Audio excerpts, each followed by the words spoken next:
The town of Ararat is home to Aradale, an old lunatic asylum. You can't help but notice this impressive building towering on the hilltop as you drive through town.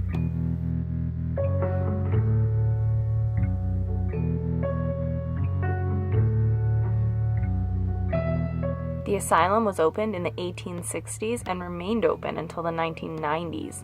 I think that's the part that really gets me, is just how recent that closure really was in the grand scheme of things.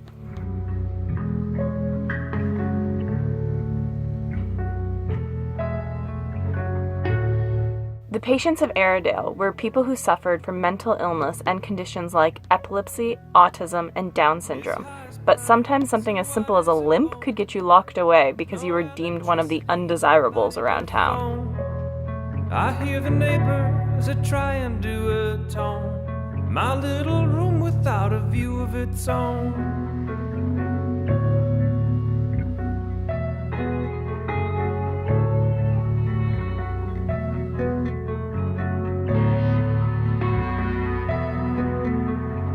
It was also really common for women suffering from postpartum depression to be sent here. But the interesting thing is that they had to be released into the care of their husbands, so if they refused, the women were basically just left at the asylum. In fact, it only took 2 signatures to send someone away to Aradale, but 8 to get released.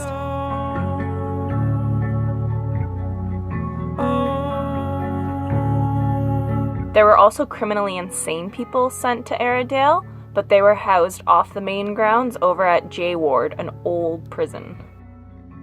It's kind of sad to see how many of the buildings are run down and falling into disrepair. I was expecting the grounds to kind of be like Port Arthur, where there's lots of information and lots of preservation happening on those grounds, but it just wasn't something that you saw at Aradale. The tour takes you into several different buildings, and the guides give you a little bit of insight what life would have been like at Aradale.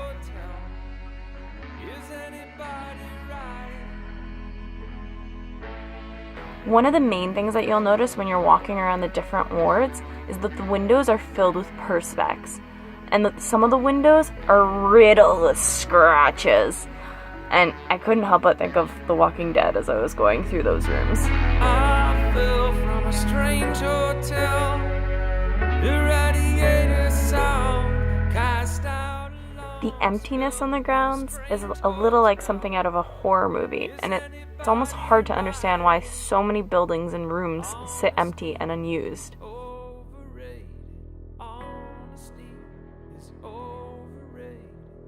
Even though it's a bit eerie walking around in a setting like this, it's actually a pretty cool place to explore. It's overrated.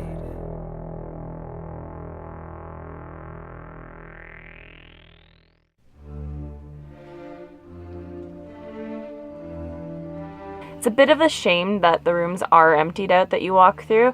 It kind of would have been nice to see some of the original pieces there, like maybe some of the bed frames or, I don't know, just things that would have filled those rooms.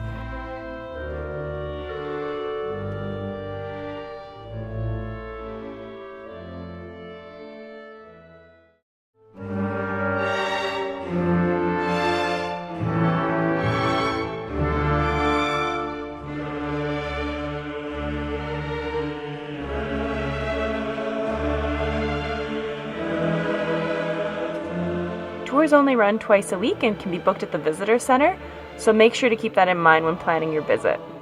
It's really worth joining a tour just to be able to have a chance to hear some of the stories of the local residents. And if you're brave enough, there is a night tour that you can join. Thanks for watching!